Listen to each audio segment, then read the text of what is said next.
54వ వచనం వరకు గల భాగం జట్టి యేసుదాసు గారు చదివి వినిపిస్తారు.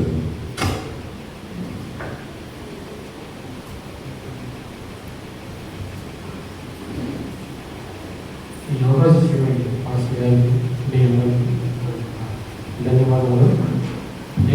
క్షమించండి.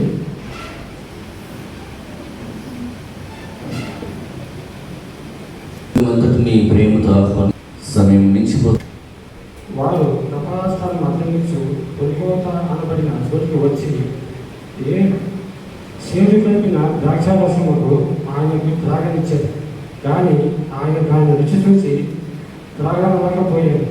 వారు ఆయన శిలువ వేసిన కింద సీట్లు వేసి ఆయన వస్త్రమును పంచుకొని అంతటా వారు అక్కడ కూర్చుండి ఆయన తాళలేదు. ఇతడు యూదుల రాజు యేసు అని ఆయన మీద మోపబడిన నేరము రాసి ఆయన తలపైగా వచ్చాడు. మరియు ఒకరు కుడి వైపులను ఎడమవైపును ఇద్దరు బంధువుల దొంగలు ఆయనతో కూడా శిలువ వేయబడి ఆ మార్గంలో నిలుచుండిన వారు తలంచుచు దేవాలయం పడగొట్టి 3 దినములు కట్టువాడు నువ్వే రక్షించుకోను, నీవు దేవుని కుమారుడైతే శిలువ మీద దిగమని చెప్పాడు. ఆయన దూషించారు. అలాగే శాస్త్రులు, పెద్దలు, ప్రధానాయకులు కూడా ఆయన విమర్శించారు.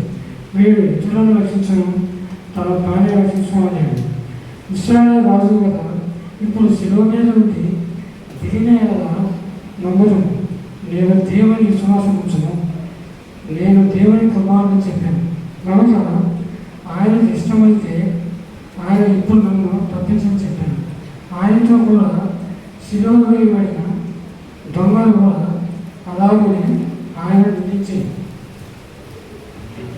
మధ్యాహ్నం మొదలుకొని 3 గంటల వరకు ఆ దేశమంతటా సేకరించిన ఇంచుమించు 3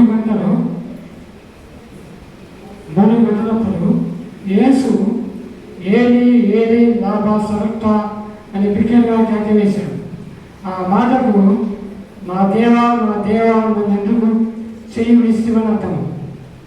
అక్కడ నిలిచిన వారిలో కొందరు ఆ మాట విని ఇతడు ఏలిని పిలుస్తున్నాడని వెంటనే వారిలో ఒకడు పరిగెత్తుకొని పోయి సంధిని తీసుకొని శంఖలో ఉంచి బెల్లం తగిలించి ఆయన తాగించాడు. తక్కిన వారు ఊరుకోలేక ఏలియా అతను రక్షించవచ్చునేమో చూద్దామని యేసు మరలా బిగ్గరగా కేక వేసి ప్రారంభించాడు. అప్పుడు దేవాలయం తెరల పై నుండి కింద వరకు రాసిరిగాడు. భూమి వణికెను, బట్టలు బద్దలాయను, సమాధి తెరవబడెను, నిద్రించిన అనేక పరిశుద్ధ శరీరం లేచను.